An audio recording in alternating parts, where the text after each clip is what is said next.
infect adjacent cells, which are going to replicate the viruses, and they're going to burst out and infect more adjacent cells until it forms what we call a plaque, a clear spot on the agar.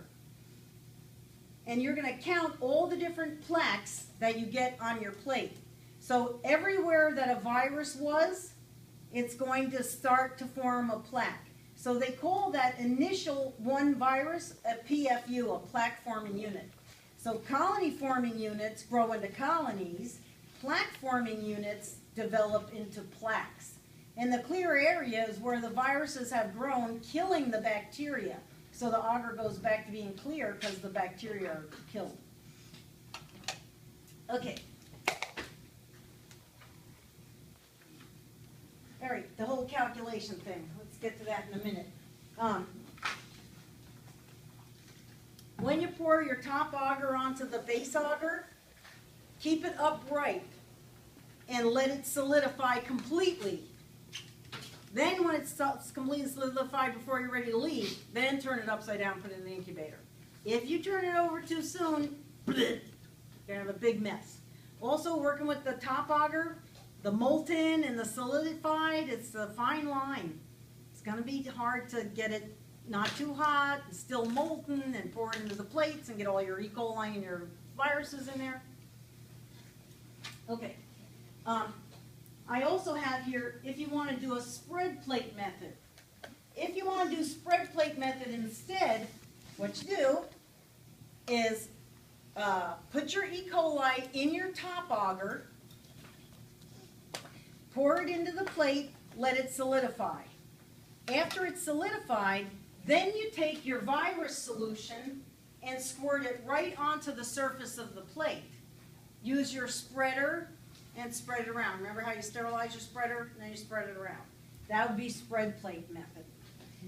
You don't have to do that if you don't want to. It's fine. You can just do pour plate method. Another idea. Let's say you did this experiment, you did your pour plate method, you're good. You got 10 extra minutes. I have a few plates left. I can get more. And these are just regular plates. What you can do with this is use your leftover E. coli. If there's a leftover tube of agar, the molten agar, you can put the E. coli in the molten agar, pour it on the plate, swirl it. That would be your pour plate of E. coli without virus.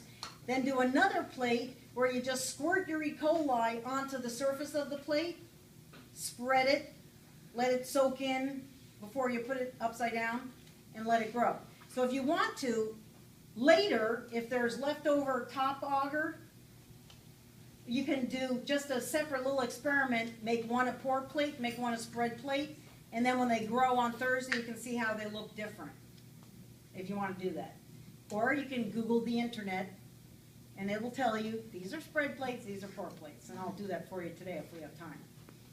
Okay, so if you want to do the later experiment, one of the plates, a pour plate, just put your E. coli in the agar, pour the agar on the plate, and swirl it.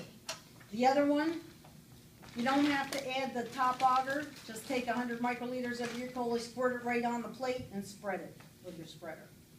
Okay? So in all cases, use 100 microliters of E. coli, so you have about the same number of bacteria. Okay, up to you, folks. So this was just my demo. That's what you're going to need. So here's your little cuvettes, phosphate buffer solution in the back, all of the stuff